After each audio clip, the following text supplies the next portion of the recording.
हामी कतिजनालाई लाग्छ कहिलेकाहीँ धेरै मोटिभेटेड फिल भयो जस्तो हुन्छ, लाइफ चेन्ज गर्छु, रुटिन बनाउँछु, जिम जान्छु, पढाइमा फोकस गर्छु, बाहिरको खानेकुरामा कन्ट्रोल गर्छु भने फुल एनर्जी आउँछ। तर 3-4 दिनमा सुकेको पात चाहिँ ओइलाएर जान्छ। किन? आखिर किन मोटिभेसन हराउँछ? आउनुहोस् सँगै मिलेर यसको समाधान हेरौँ।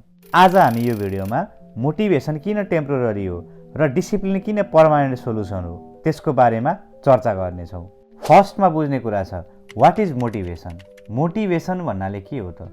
एक्चुअली मोटिभेसन भनेको फिलिङ हो। जब हामी इन्सपिरेसन भिडियोहरू हेर्छौँ, जस्तै अहिले हेरिरहनु भएको छ, अनि कसैको सक्सेस स्टोरीहरू सुन्छौँ, त्यो आएको एनर्जी नै मोटिभेसन हो।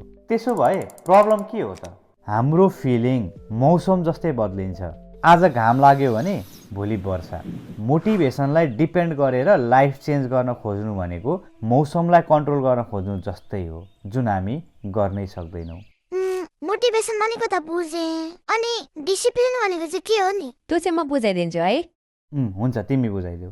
ल सुन्नुहोस् है त, डिसिप्लिन भनेको के हो त? फिलिङ आए पनि नआए पनि कुनै पनि कामहरू गर्नुलाई नै डिसिप्लिन भनिन्छ। जस्तै मुड छैन तर पनि पढ्ने, एनर्जी छैन तर पनि एक्सर्साइज गर्ने।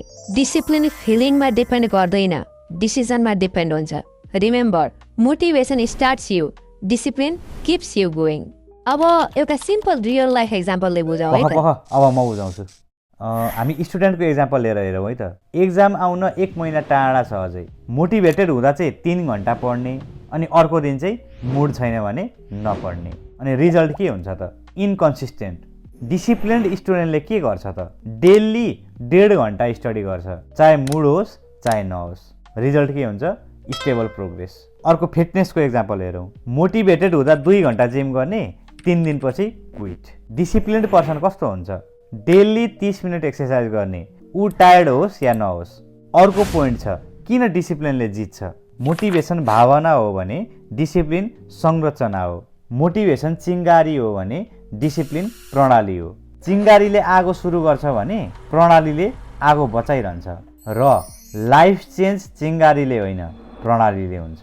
त्यसो भए डिसिप्लिन कसरी बिल्ड गर्ने त? यसको लागि हामीसँग 4वटा पोइन्ट्स छन्। तपाईँ अझै यो भिडियो हेरिरहनु भएको छ भने आउनुहोस् विस्तारमा यो कुरालाई बुझौँ step by step. Step number 1, lower the standard. भन्नाले पर्फेक्ट हुनु खोज्नु बन्द गरौँ, निरन्तरता कायम राख्ने लक्ष्य राख्नुहोस्।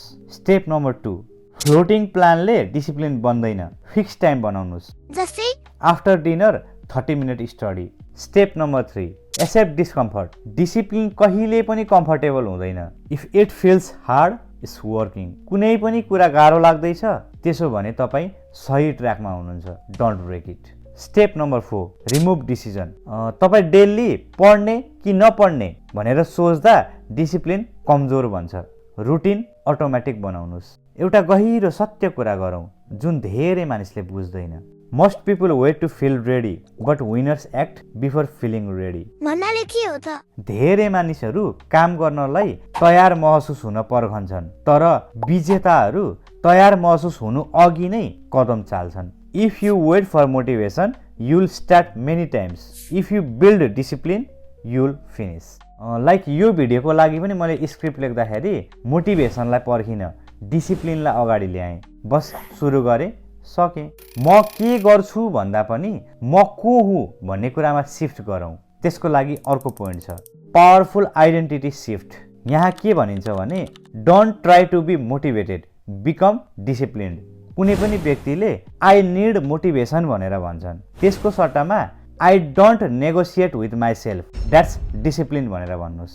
मेबी तपाईँ अहिले थाकिरहेको हुनुहुन्छ होला, कन्फ्युज हुनुहुन्छ होला, कि त स्टक फिल गरिरहनु भएको छ होला, मोटिभेसन खोजेर झनै थाकिसक्नु भएको होला। बट ट्रुथ सिम्पल छ, तपाईँलाई मोटिभेसन होइन, स्मल डेली डिसिप्लिन चाहिन्छ। बस 10 पुसअप, 25 मिनट स्टडी, धेरै ठुलो होइन, निरन्तरता दिनुहोस्। हामीले पावरफुल हुन जरुरी छैन, हामीले निरन्तरतामा ध्यान दिन जरुरी छ।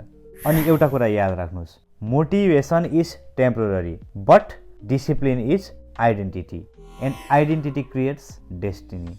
नेक्स्ट भिडियोमा हामी प्रोडक्टिभिटी ह्याक्स, फोकस टेक्निक्सको बारेमा सिक्नेछौँ। यदि यो भिडियो मन परेमा लाइक सेयर र सब्सक्राइब गर्न नभुल्नुहोला। आफूले जस्तै अरूले पनि जीवन बदलोस् भन्ने चाहनुहुन्छ भने भिडियोलाई अवश्य सेयर गर्न सक्नुहुन्छ। This is the better self. See you in the next lesson.